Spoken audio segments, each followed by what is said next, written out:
Hello and welcome to the introduction to acoustic blues.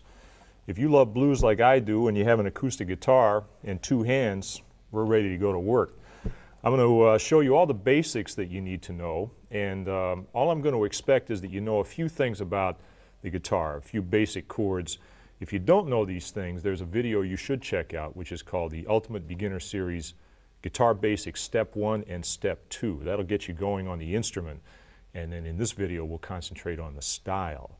Now, acoustic blues has a long tradition. Well, obviously, before there was electric, there was acoustic. And electric's been around for about 50 years at this point. And you listen to the radio, watch TV. Seems like electric guitar kind of rules the world, but acoustic guitar has a long tradition of its own. And it influenced the electric. There were some great guitar players in the 1920s. Lonnie Johnson, Blind Lemon Jefferson. Of course, everybody's heard of Robert Johnson in the 1930s, and it continues right up to this day. Everybody still loves acoustic guitar. It's got a special sound, and so we're going to learn how to bring the most out of the instrument, all right? Now, to get started, first thing we have to do is tune up together. I'm going to play my strings for you one at a time, and you tune your guitar to mine, all right? We'll start with the high E. Here we go.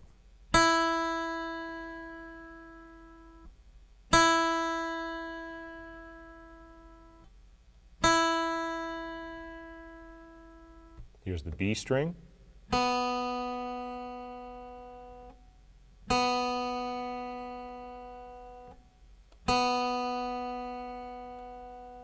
The G string.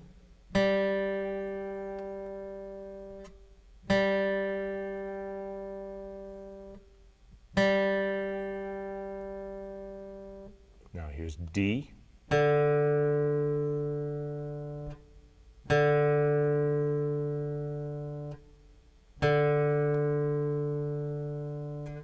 The A string,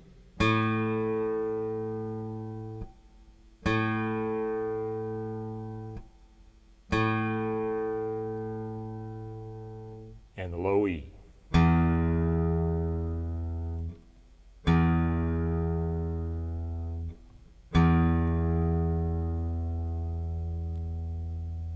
Now once your strings are all in tune, pick a nice open chord like E. Play it. Make sure everything sounds good, all right? Now, if you're all tuned up, we can get down to business.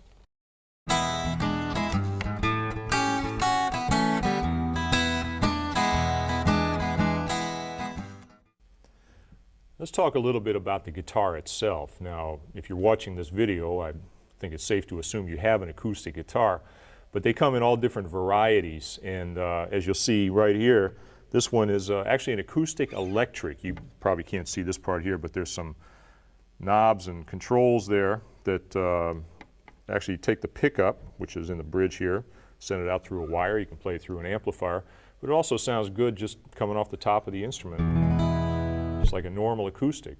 Another thing that makes this guitar different is the cutaway, which allows you to get very high on the neck. But as far as I'm concerned, if I want to play high on the neck, I'll probably play an electric guitar instead. It's designed for that. Acoustic sounds better in the low position. That's where you get the open strings, and it really brings out the whole sound of the instrument that makes it special. Now, in addition to the guitar itself, strings are a big factor. And when you buy your first guitar, an acoustic guitar, chances are it's going to have some pretty heavy strings on it. And I think there are a lot of people that have been discouraged from playing the instrument just because of the feel of it. You put your hands down there, try to press the strings down. Sure enough, you get blisters. Eventually, you get calluses, but even before you get to that point, a lot of people quit. If the strings are too heavy, if you're having trouble pressing them down, you might want to go to your music store and ask if they have a lighter gauge, because you can get fairly light acoustic strings now, and they'll make your life a lot easier, especially when you're starting out. I use them myself because I'm used to playing electric, and so I don't want to have to struggle when I play this instrument, and they sound just as good. Now, the other thing that you need to know about is you got your strings, you got your instrument, you got to make some sound somehow. And a lot of acoustic guitar players use bare thumb and fingers like this, right? Finger picking or just strumming.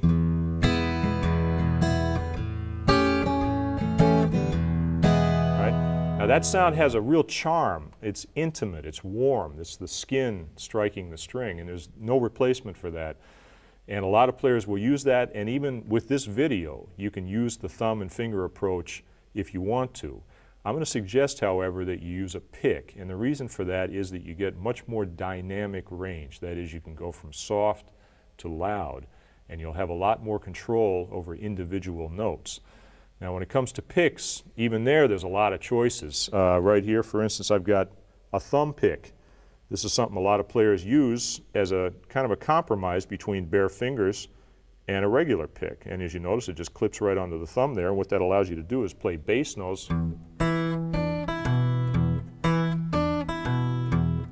Right? So the bass notes come through nice and clearly. You can also grip it like a regular pick.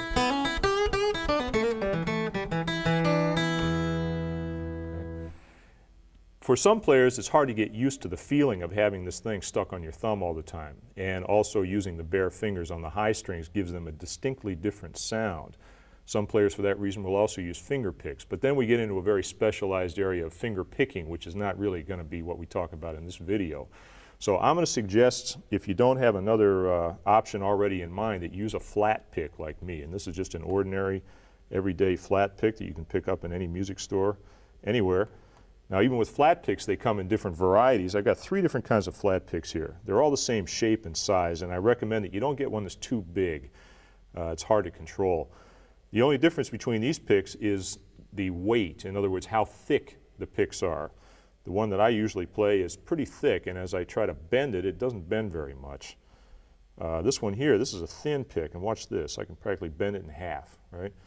Now, what difference does that make? Well, when you play with a thick pick, you get the loudest sound from the instrument. When you play with a thin pick, hear the difference? There's a lot more high end, and that is that the sound of the pick comes out more. You can hear the pick striking the strings, and when you're strumming, it gives you a nice controlled, even sound. The problem with very thin picks is that when you go to play single notes, they sound kind of weak. So I tend to opt more for the heavy pick. There's also a medium gauge pick right in the middle, and get a kind of a nice strum. And the single notes come through as well. So it's a choice that you have to make, and it's worth a little experimenting. They're pretty cheap, so you can afford to do that, right? Try out a few and see what you like, all right? Now, once you've settled on a pick, and I'm going to stick with my, my heavy gauge pick here, as far as holding the pick, it's really a natural thing. I mean, you don't hold other stuff like this in your daily life. You have to kind of learn a technique, but just take the pick, let your hand flop, and stick it in between your thumb and forefinger like that, and there it is. And hold it just tight enough that it doesn't fly out of your hand, but don't grip it too tightly, because that'll cause you to tense up, and it'll make the sound of your playing, the feel of your playing change as well, all right? So now we got the guitar, we got the strings, we got the pick. I think we're just about ready to get going.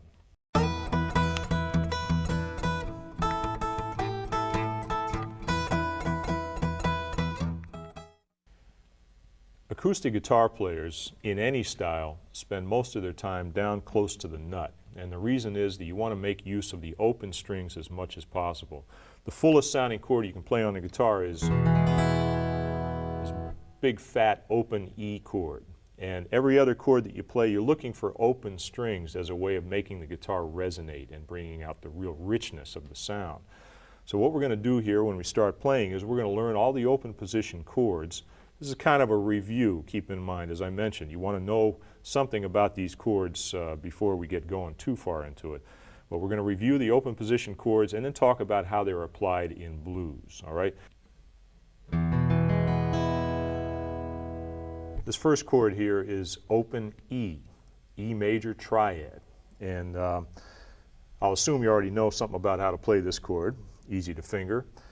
When you play blues, however, instead of playing triads, most of the time you play seventh chords, or actually they're called dominant seventh chords. And what those are is major triads with an extra note added to the chord. You can add it in a couple of different ways. Almost every chord you play on the guitar, there's different options for how to play it, and I'll show you the ones that I like and that are the most useful. Now, to play an E major and turn it into an E7, first thing you do is play the chord and then simply lift up your third finger like that. Leave the other two in place. You hear that? Right? Now, the trick there, as you notice when I'm playing it, is to keep your fingers out of the way of the open strings. And this requires that you bring your fingers down vertically. They have to come straight down on the neck. And you want to land them right behind the fret there. That's going to avoid the buzzes and make the chords sound clean. You notice also that my thumb is behind the neck. Later on I'll show you how to get around that one. But for the purpose of playing a nice clean full chord, you need the thumb back there as a pressure point. Okay? Now another way to play the dominant chord is to find another seventh. With the E you've got several options. Here's D up here as well. So I play the chord I just did and add that D on the second string. Now this chord is tricky to play. I've been playing for a long time and I'm having a hard time too. So here's how I get around that one. I'll play the E major triad and add the seventh. Now you hear how clean that is now? You can also put in the high string. The hardest thing on chords like this is keeping your fingers out of the way. You notice how my fourth finger's tilted over like that. It's just a natural thing you have to do in order to get everything to work together. You can play this E chord without playing the high E string as well, and that sounds just fine. Now if you're going to play a blues in the key of E, the one chord, the first chord, is going to be called E7. We know that one. There's two other chords that go into the progression, and those will be A and B. Now just a little side trip here into theory land for about 15 seconds. Every blues that you play is made up of those three chords in whatever key you're in, and the easiest way to remember them is they're called 1, 4, and 5. And the reason they're numbered that way is if you're in the key of E and you count up to the fourth note of the major scale, that's A. If you go up to the fifth note of the major scale, that's B. The same relationship will exist in every key no matter what, and as we change keys I'll check you on that one again, all right? So the 4 chord then is A. Here's an A triad. Now this is, I got to tell you the truth, this is one of the most perplexing chords on the guitar. I can think of at least 4 ways to play it. I've gotten into debates with experienced guitar players about how the right way is to play this chord. I'll show you all of them and I'll show you the one I like, okay? If you study classical music, they'll tell you to use 3 fingers. Right? There's those 3 fingers. Or you can use these 3 fingers. That's kind of hard to do because the fingers are fatter, harder to fit between the frets. Here's another way to play it, which is a partial bar, and then the second finger. That one's kind of tricky because you have to really angle your index finger up and out of the way. Here's one that I like. 1 finger, and forget the high string, right? That's got a big enough sound for our purposes. Now we want to turn that into a dominant chord. Again, we'll do the same kind of thing we did on the E chord, which is to get rid of the octave, replace it with the 7th. There's an A7 chord right there. Here's another A7 chord here. Again, we're adding a second 7th to the top of the chord. And again, here's the one that I like.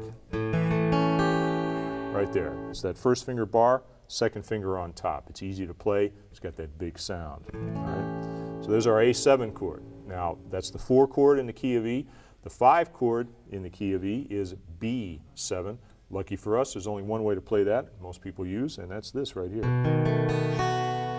Right, you notice it starts on the 5th string, 3rd finger there, open, B string, and the F sharp on top. And now we got 3 chords. We can play a blues.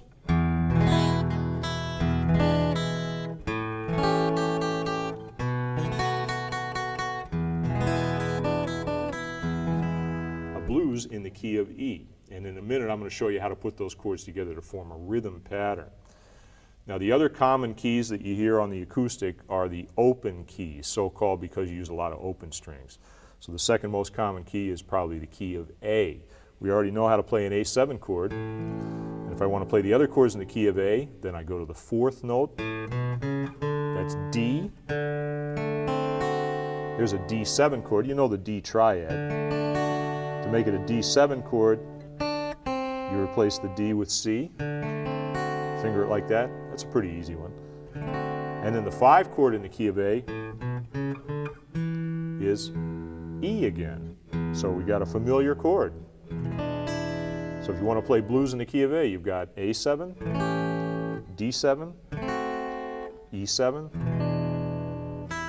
and A7 again. Now the third very common key on the guitar, open position, acoustic, is the key of C. It's a key that a lot of people play because it's easy to sing in the key of C. Of course, on the piano, the key of C is the home key. And on the guitar, it's very convenient too. You start out with the open C chord. Right. Now to make that into a dominant chord, easiest way to do it is add your fourth finger on the third string. And now you have C7. That's a voicing that a lot of people use, and the advantage of that voicing as well is that if you play just the inner four strings, you can move it around. Right? So that becomes a movable chord, and we'll talk more about that. All right? So there's C7. Now the fourth chord in the key of C is F. F is a chord that always presents complications for guitar players because you can't really play F in the open position, unfortunately. We have to play all fretted strings on the F chord. And this is the first bar chord that most people learn, and unfortunately the F bar chord is the hardest bar chord there is to play on the guitar. And this causes people to get frustrated and give up. Right? We don't want to do that. So I'll show you a way to play F that's a little bit easier. This is called a partial bar. And what you're going to do is bar the top two strings with your index finger like this, and then your second finger here, oops, and third finger there. Right? So there's an F triad. Right? Want to make that an F7 chord, I go like that. Now that is a tricky chord to play, and it's going to take some time to really feel comfortable with that one. All right? You have to have your thumb securely behind the neck. You really need to press it down there. Right? But that's a partial bar. Now I'm going to show you one more option, which we'll come back to again, and this is one I like. It's going to feel weird, but it sounds great. It's this. Check out what I just did. I hung my thumb over the top. Now I was telling you keep it behind the neck. In this case, no. Use your thumb to play the root. Play that partial bar. It swings your whole hand around so that you're kind of gripping the guitar like a baseball bat. And you get the advantage of that low note. So now the F sounds nice and full, just like the open chords. So we're going to work with that option a little bit when we start playing some patterns. All right. Now the fifth note in the C scale is G. G chord, this is probably one of the first chords you learned on the guitar, was this one right here. Right? Nice and easy to play. When people finger the open G chord, they finger it in one of two ways. This is one possibility with the second finger, first finger. Some people use the third finger up here. This is a fingering that's better, and I'll show you why. Fourth finger, third finger, second finger. Right. At first that may seem awkward, but here's why it's better. You want to play G7? There it is right there. Right. The first finger plays the F on the high string, and now you have a nice full G7 chord. Right. So finger your G like this, your G7 is right next door. So now we have C7. We have F7, and we have G7. And now we can play the blues in the key of C as well.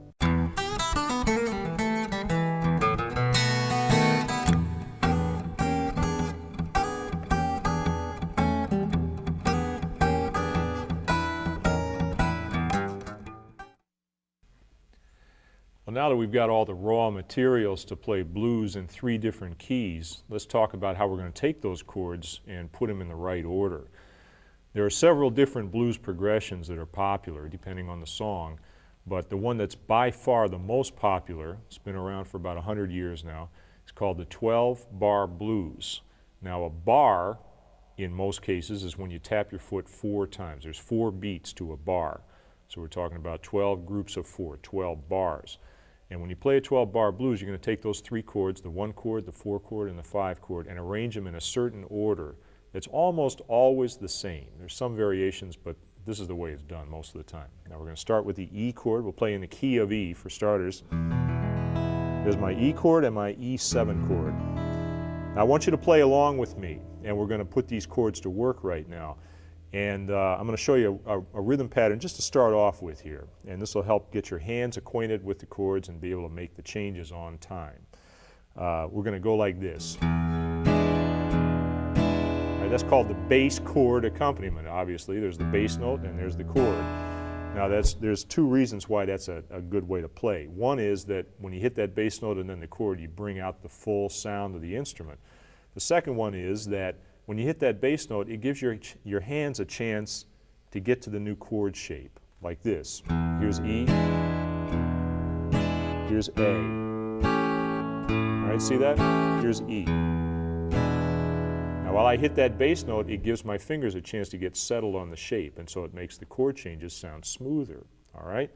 So we're going to use that pattern. Get your hands set for the E7 chord, and I'm just going to count the chords for you as we go, and I'll tell you when to make the changes, all right? So be ready with E, A, and B. Here we go, 12-bar blues in E. 1, 2, 3, 4. E, 3, 4, again. Here's the third bar, 3, 2, 3, and now the fourth bar. Here comes the A chord. Play 2 bars on A, 3, back to E. Here comes B. 1 bar on B. Here's A, and back to E. Play B at the end, and stop.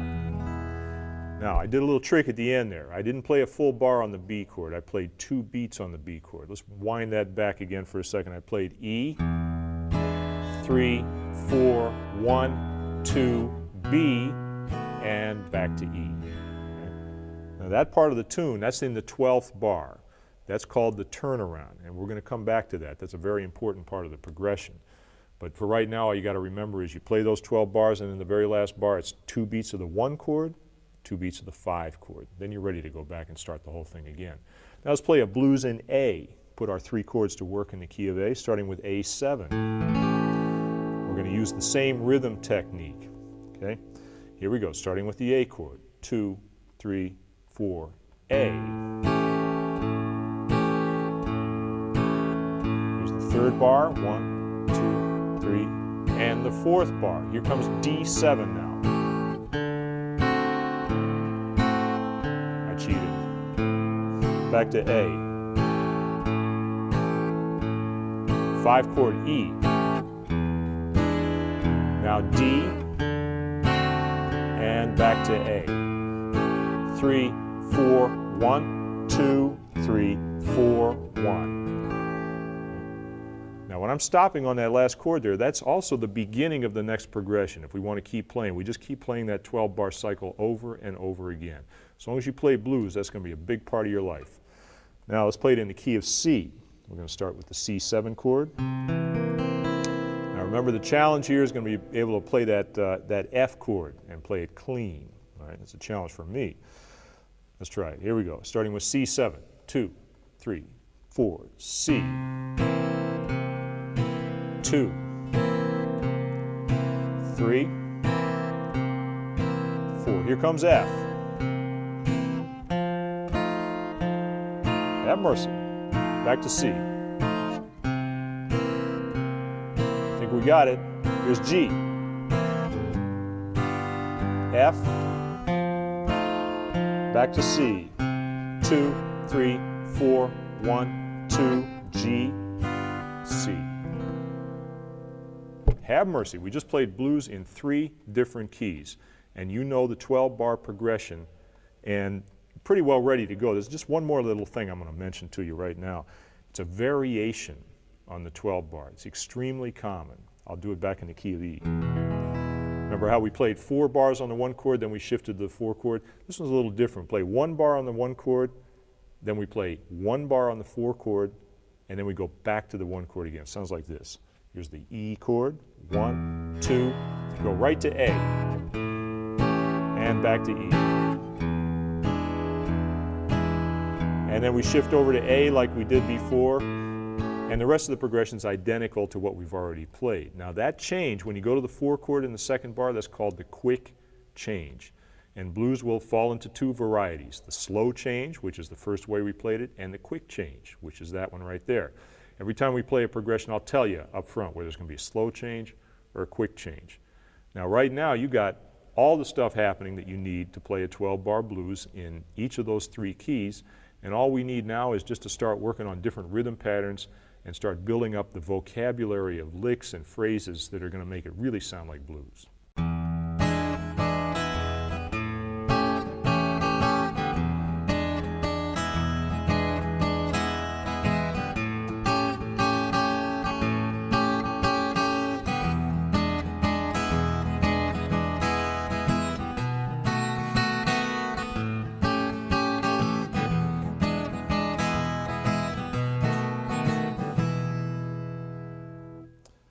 It's amazing what a little bit of rhythm will do to make those chords sound good.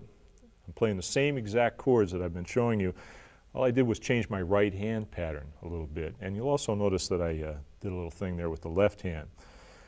This is how we're going to start building our rhythm patterns, is starting with the full chord shape and then break it down bit by bit to find out where the melodies are in there, because that's what's going to make the chords sound good. All right? Now, talking about rhythm for a second, when I was showing you the chords and we played together, without mentioning it, we naturally fell into what's called a shuffle groove. Now, a shuffle groove is a groove that's very special to blues. And what it is a very relaxed feel. And let me show you what a shuffle groove is here. I'll play it on the guitar, okay? Sounds like this.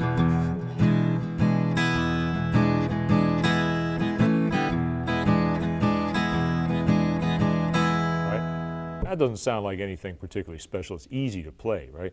But there's something very particular that's going on here, right? What I'm doing is breaking the beat down into 3 parts. At the tempo we're playing, it's a little hard to hear that, but if I slow it way down, it sounds like this. You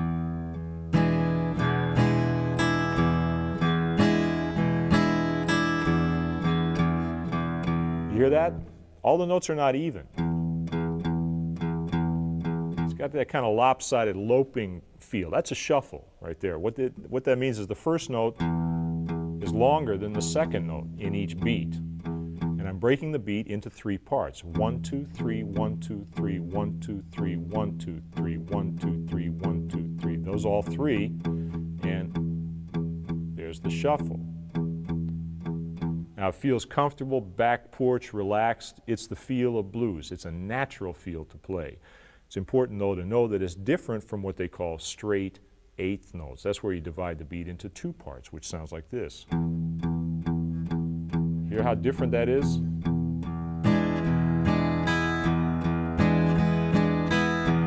That's straight 8th notes. Right? It has a whole different feel to it. The shuffle again.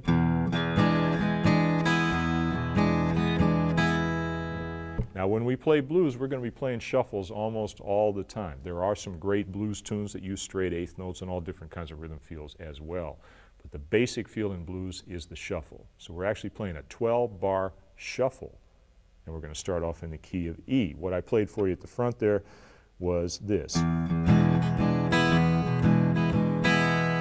Now that combines the bass chord rhythm with a little, what you might call an embellishment, adding and taking away the 7th of the chord. Right? I'll play it for you slowly. It's this. Right?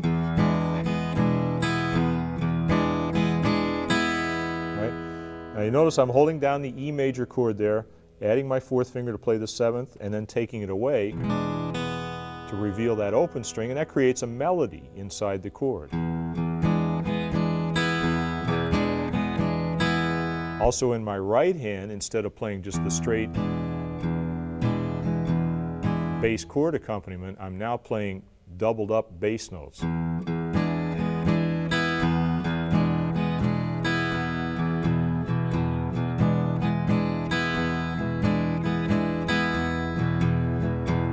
My right hand's moving in a steady up and down pattern. The key to rhythm playing in blues in any style, especially on the acoustic guitar, is to loosen up your right hand. You strum the instrument. You don't really pick it. You let your right hand swing free. And part of the technical problem is the freer your right hand is, the more controlled your left hand has to be. You really got to clamp those notes down there and know what you're playing. All right? So again, play along with me. It doesn't matter really what notes you hit, because they all work.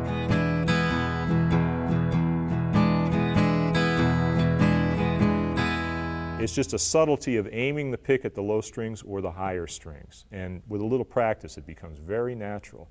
Now let's take a look at the A7 chord. Okay, if I play the same pattern I was playing on E in my right hand, it sounds like this.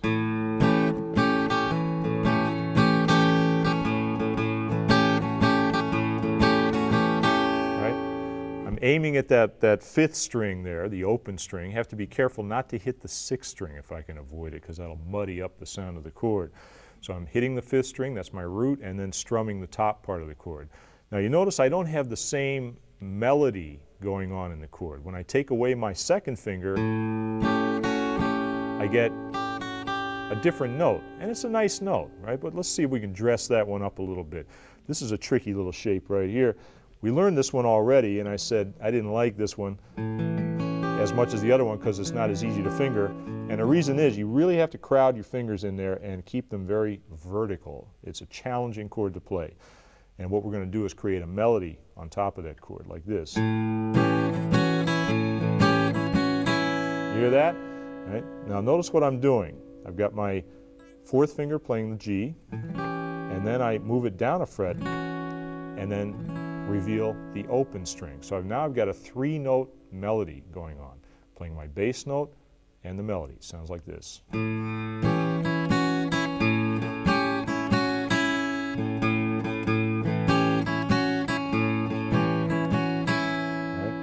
Back to E. Now on the B chord, there really isn't much you can do with your fingers because they all have to stay in their position in order to sound like you're playing B. Right? So we can just hit the bass note and strum that chord a couple of times. Since the B chord only lasts for one bar, there really isn't much time to have to work on a melody either, and it'll sound good in context. So we're going to go from B, back to A, and then E. Wind it up with that B at the end, all right? Here's the whole progression. You play along with me, all right? Here we go, nice and relaxed. 1, 2, 3, 4.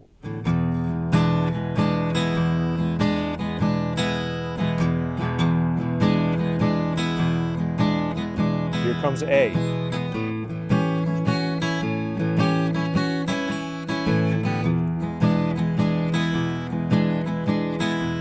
B.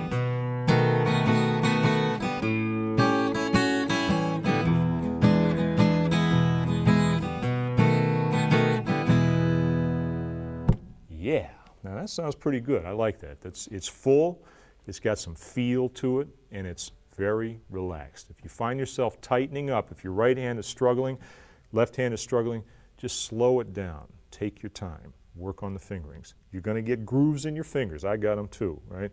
And if it hurts, if your hand cramps up, just take a minute and relax, right?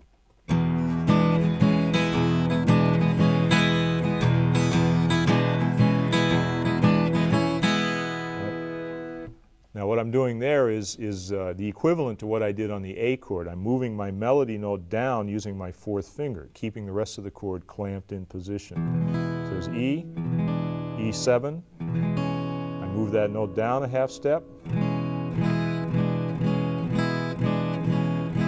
So the fourth finger is doing all the work in that chord. The other fingers stay right in position. What I get is an extra melody note. Let's do another thing. Let's make this into a quick change in the key of E. All right? Remember the quick change? Go to the A chord, 4 chord in the second bar. Now it'll sound like this. All right?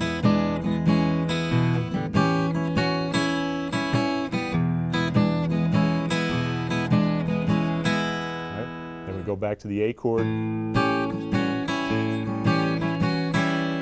E.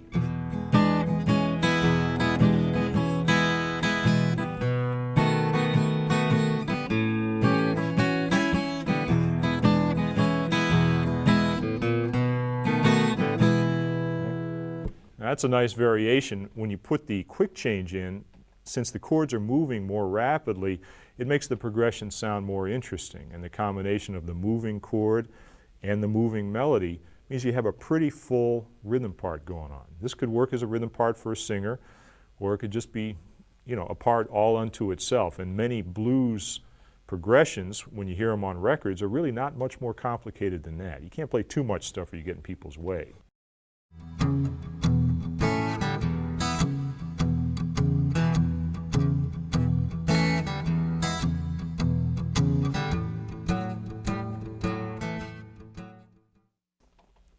Now we've looked at dressing up the chords using melody notes, embellishments.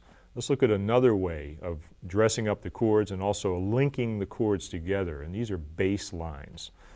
Very common way to play a blues progression. I'll show you a couple of examples right here. Right? Key of E.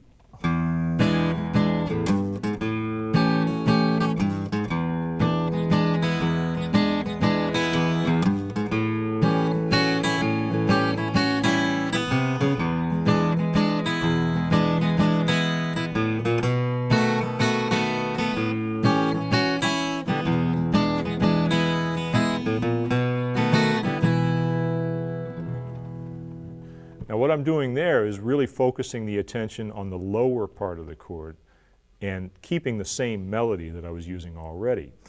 And what I'm doing is linking the chord changes together by way of the bass line. Now essentially what I'm doing is leading into the new chord from below. Sounds like this, slow. Right? So when I go from the E chord to the A chord, I'm using the open A string as my entry into the A chord. It gives me that extra half second to position my fingers on the chord shape.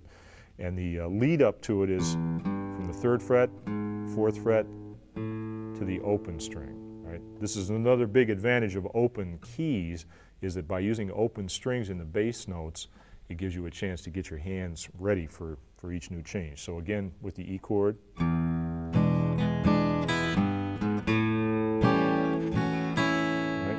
Hear how smooth that is? Now when I go back from the A to the E, I've got a couple of choices if I want to use a bass connection there. I can go, right? Now that's kind of tricky. It's the same exact move that I did going from E to A, but I suddenly have to jump my hand into that new position. Right? So I'm going from the open. I have to suddenly sort of lurch my 2nd finger to the 3rd fret there, 3rd finger, and then back to my E chord. Here's another way to do it. Right? Now you notice I went back down. It's a nice connection. So I've got the A chord. My 3rd finger is already ready to go there, and I land on the low E. So now my bass connection using a quick change is this.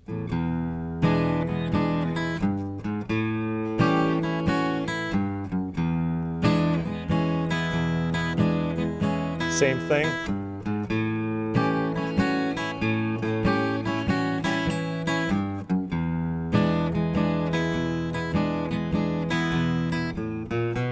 Now going to the B chord, I take advantage again of the open string, A, walking up to that B,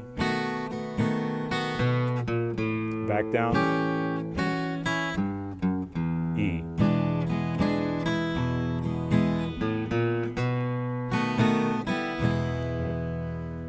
That little walk up there to the root of the B chord is one that you hear in a million different songs. That's a basic guitar technique. It's a basic part of blues. And all those little connecting lines in there, what they do is start creating that feeling of motion through the progression. All right? Let's play the whole thing in context together, in tempo one time. We'll take it nice and easy. Follow along with me. Here we go. Starting on E. 1, 2, 3, 4.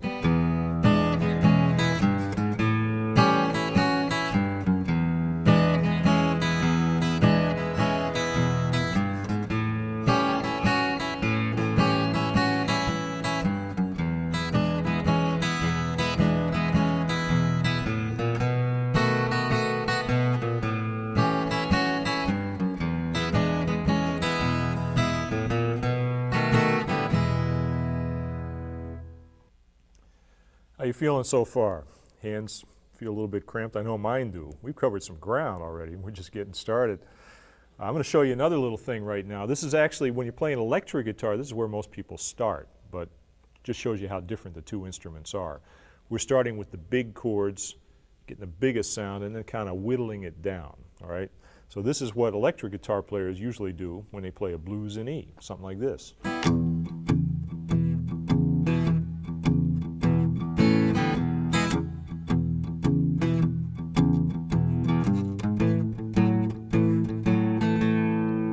You get the idea. It's nice, compact, it's muted. It's not big and open and ringing. It's kind of small, but it's very rhythmic, right? So let's figure out how to do that one too, because that's an essential part of your arsenal, no matter what instrument you play. Now we're in the key of E, of course. In this case, I'm not really going to play a full E chord. There's the full E major, E7. We're going to play just a little bit of it here. 3 notes to be exact. The root, the fifth, and the octave. Now when I say these numbers, I'm again referring to the scale tones. 1, 2, 3, 4, 5. It's the fifth of the chord, just as it's the fifth of the key. Okay?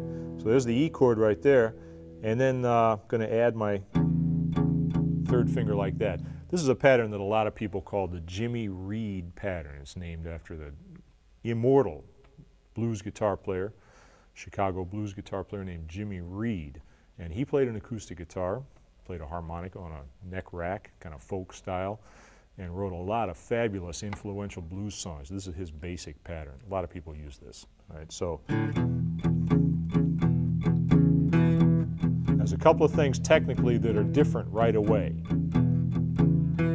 First of all, I'm adding that second note there. I'm not really playing a bass line yet. Okay, it's just a 1-note pattern. I add my third finger and take it away. Add it and take it away. The real difference is in the right hand. Instead of strumming the chords, like I was earlier, I've got my hand clamped down right in front of the bridge there. This is called muting, and this is a standard technique on electric, and it sounds real good on acoustic too, because it gives you that punch. So let the heel of your hand just rest on the strings, roll it over, and when you hit the chord, instead of that, you get that, okay? The notes are shorter, they're punchier. And notice I'm using all downstrokes. Still a shuffle, real even. Let's do the same thing on the A chord. Notice how quick I made that little change there. The fingering is identical, but everything's based off the 5th string. Now back to E. Notice I'm playing a 12 bar here. Here comes B. Now check this out. What is that? That B chord there is a bar chord. It's a movable chord. We could play it in any key. Here we're playing it in B. First finger's on B. Third finger is going to play 2 notes. Notice the finger's kind of bent backwards there. You've got to apply a lot of pressure. And then you reach up with your 4th finger. Now this is tricky for a lot of people, especially when you're just starting out and your guitar has kind of high action, heavy strings. It sounds the same as the other chords, but in practice, what a lot of blues players do in the key of E when they get to the B chord is they don't play the same pattern. They go back to the traditional B7 chord like this. It's easier to play, it has a nice ringing quality to it, and it gives the progression a little variety. And that's what we're going to do. So we're going to start with the E chord, go to the A chord, and then when we get to the B chord, we'll play the open chord. And I'll show you how to do it. You play along with me for now. All right, starting at the top, key of E, 2, 3, 4. Nice and relaxed. 3rd bar, here's the 4th bar. Go to A. Make that shift instant. Back to E. I'll explain that stuff in a second.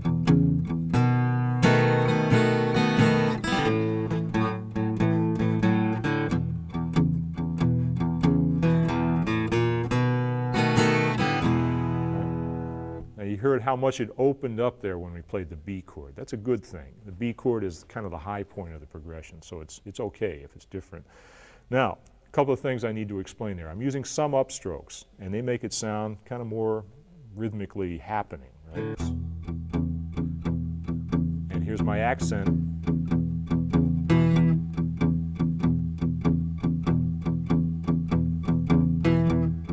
right? Now when I hit the accent, I'm hitting the 4th and 5th strings with that little upstroke, and that gives us some variety. You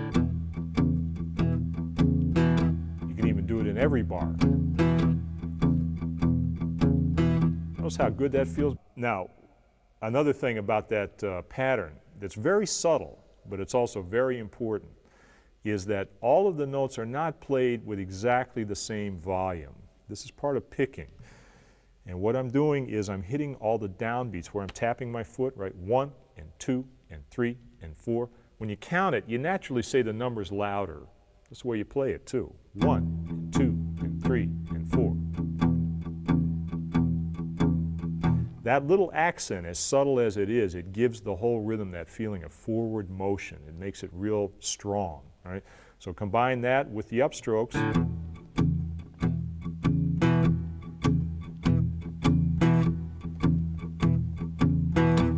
Get right into it. Now here's another little trick. Check this out.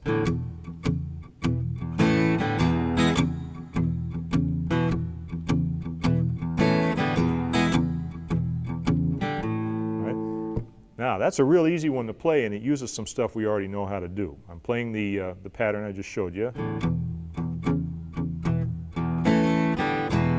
Right? I just lay my second finger flat, almost like I'm playing an A chord with that finger. Hit the open strings and hit the E major triad. I'm not playing a 7th chord in this case, just the triad. Just try that move a couple of times.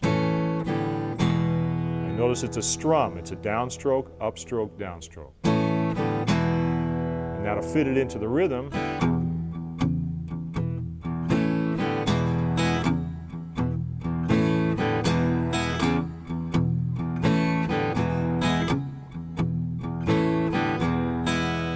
right, I'm even hitting that last upstroke there with the open strings. It's the beauty of the key of E. It's the beauty of the open E chord. You can do all that stuff. You can play open strings, not even playing the chord, and it still sounds good as long as the time is steady. All right. Now let's add all that stuff together. We'll use that little riff on the E chord. We'll play the same rhythm without the riff on the A chord, and we'll use the open B chord and see what we come up with. Here we go. A 1, 2, slow change.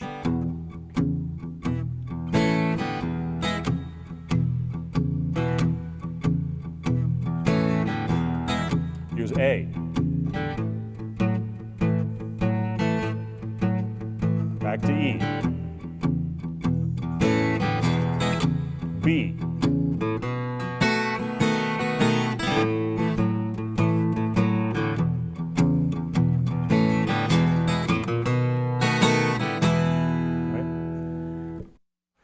Now let me show you another variation here, which is taking this pattern and combining it with some of the bass line stuff that we did earlier. And as you can see, bit by bit, we're starting to build a vocabulary of chord shapes and bass lines. And by the time you put it all together, it sounds pretty complicated, but each part is something you can break down and practice individually. All right, check this out.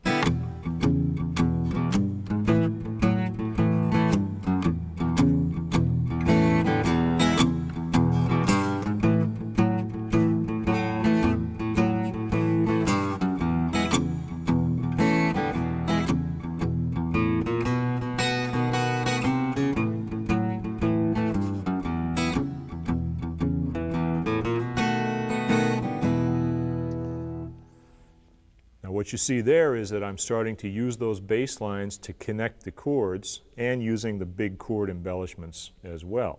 So for instance, just going from E to A. Right, that's a natural connection. Play the A chord, back to E. Play the chord, connect it back to A. Let me show you this, right, on the A chord. Same thing I played on the E chord, right? So instead of only using the bass line to connect A back to E, I use a little bass line on the A chord just to dress it up. And then connect. Here's B. Now Now there, I'm using the bass line to connect B to A. Right? That pattern that we just checked out for the A chord there is a nice connection. And then back to E. It's almost like we have a melody or a, not quite a solo, but a definite idea going on in the bass that's separate from what's going on in the upper part of the chord. All right? Let's play that whole thing together one time. All right? You follow along with me and I'll give you the verbal cues as to where we're going. In the key of E. Here we go. 1, 2, 3. E, connect. A, and connect. Embellish. Connect. Here's the riff on A. And connect. Embellish. B. Connect.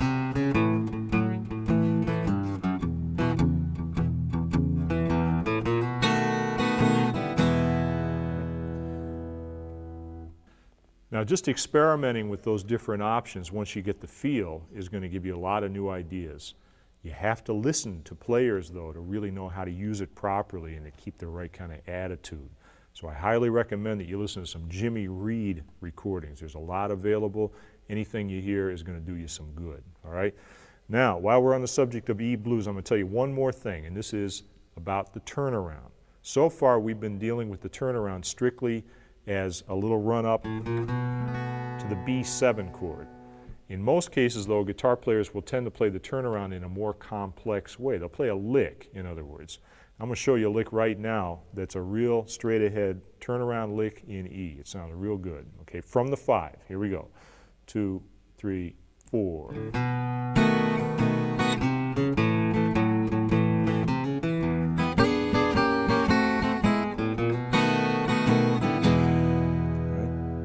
Check that out. That's a whole chord thing moving down the neck, played over the E chord and then leading up to the B chord. That's a turnaround lick. It's a pretty traditional lick. It's a good one to know, and it's nice on acoustic because using chords makes it fuller. It matches the rest of the sound more completely. I'll show it to you. It's very easy. You're going to use 3 fingers. Third finger on the top string, first finger on the second string, and second finger on the third string. Take that shape, move it down, 1 fret, 1 more fret, and wind up on a regular old E chord. Now I'll finger it the way I showed you. And then you walk up to the B. Right? Once again, I'll play it in tempo from the 5. See if you can play along with me. From the B, 2, 3, 4.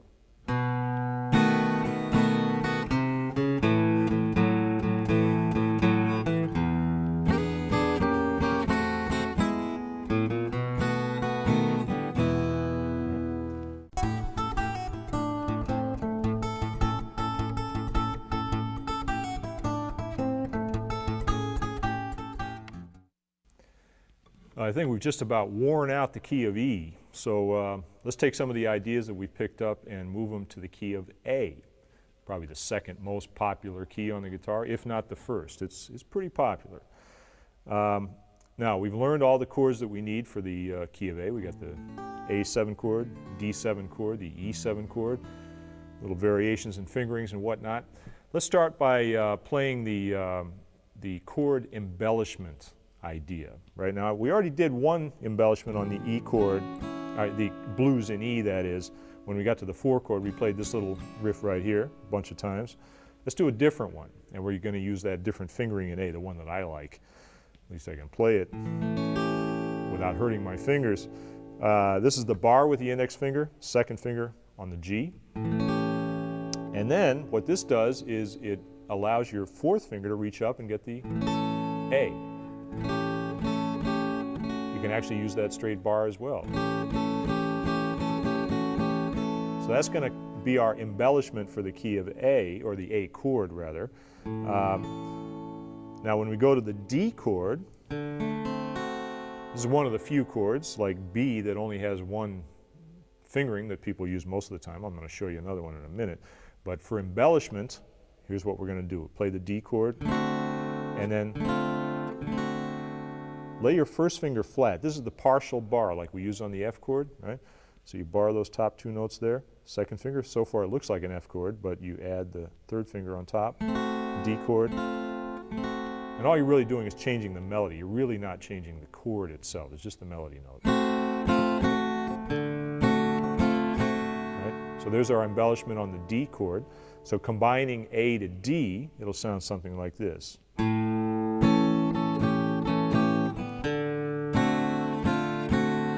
It sounds nice. It's got a nice high-end melody to it.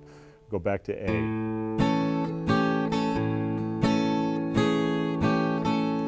That's a nice one there. Using the third finger in the middle.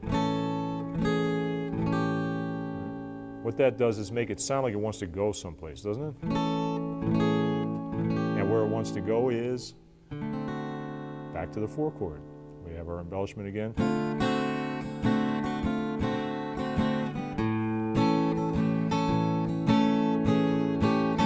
E.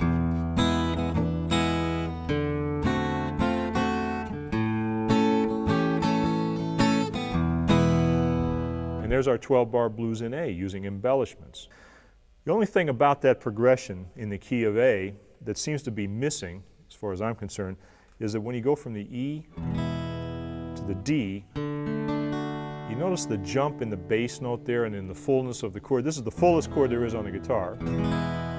And this one only has 4 strings. It's a little higher pitched. It seems to lack something. Here's how blues players get around that one.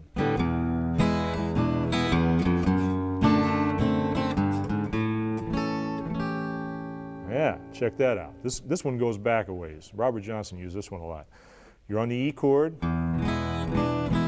Now, here's the trick. Now, what note is that? That doesn't seem to have anything to do with a D chord, but in fact, that is the 3rd degree of the D chord. If you start with open D, there's the 3rd note of the D scale. Same note, down an octave. It's F sharp. Now you finger the D chord, but instead of the normal fingering that we were using, you do it like this.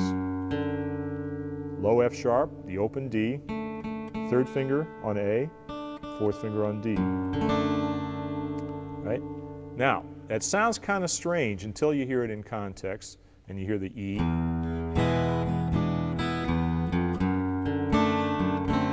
There's our embellishment.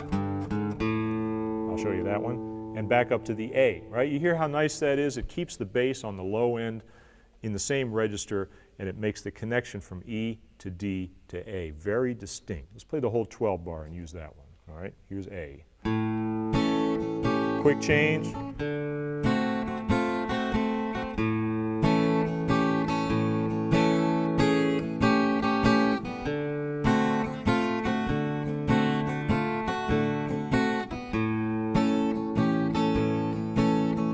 Here we go.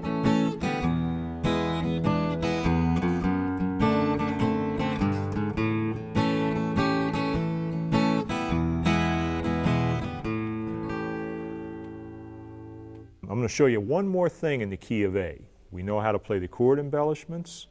We know how to play the bass lines and experiment around with those. We got this new voicing for the D chord and so on. One thing we're lacking is a turnaround lick. Again, like we did earlier in E, we're just using a flat-out chord there with nothing leading up to it. We need a phrase. I'll show you one right here. This is a real common, good lick to know, all right? Once again, we're key of A. We'll take it from the 5 chord, and I'll demonstrate the lick for you and then tell you how to play it, all right? So we're in the key of A from the 5. 2, 3, 4.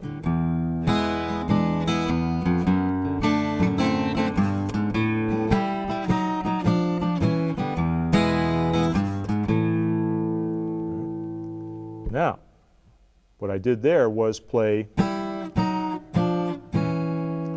a combination of notes on the 2nd and the 4th strings, okay? And I used the same fingers, just moving down the neck.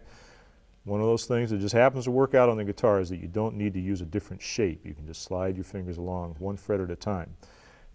Like the turnaround on E, key of E, it starts on the 2nd beat of the measure, all right? Play along with me real slowly one time. We'll take it from the 5 in the key of E, and we'll use that little fancy bass lick on the D chord too to make it authentic. All right, so from the E, 1, 2, 3, 4.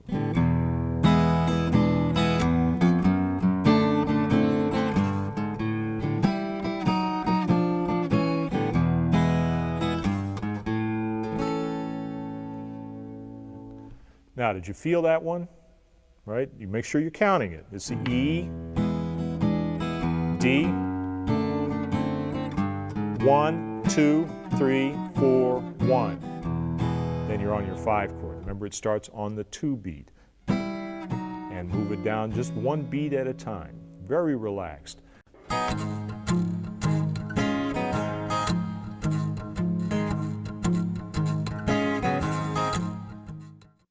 Now, a capo, sometimes called a cheater, is a quick way of changing keys without having to learn any new chords. This is an example of a capo right here. This looks very bizarre. There are other styles and types of capos. This one happens to be nice because it clamps onto the neck rather than having to wrench it on with a elastic strap. It's quick and it's very tight. But any kind of capo will do the same job, and the job it does is to move the nut from here to any fret you want, right? Now the beauty of the guitar, as we started off with, is the open strings. Big open sound, right? But suppose you want to play in the key of A flat. Well, that's a problem, because A flat's up in here. There aren't any open A flat chords. To the rescue. Take the capo, whatever style you use, works the same way. You clamp it across the strings, right behind the fret of the key that you want to play in. You want to play in the key of A flat. A flat is at the 4th fret, so you clamp the capo at the 4th fret. Form your hand in the shape of the open E chord. Bingo. That's an A flat chord, right? Because the capo is now the thing that stops the strings from ringing, just as the nut originally formed that function. So you want to play blues in A flat? Here we go.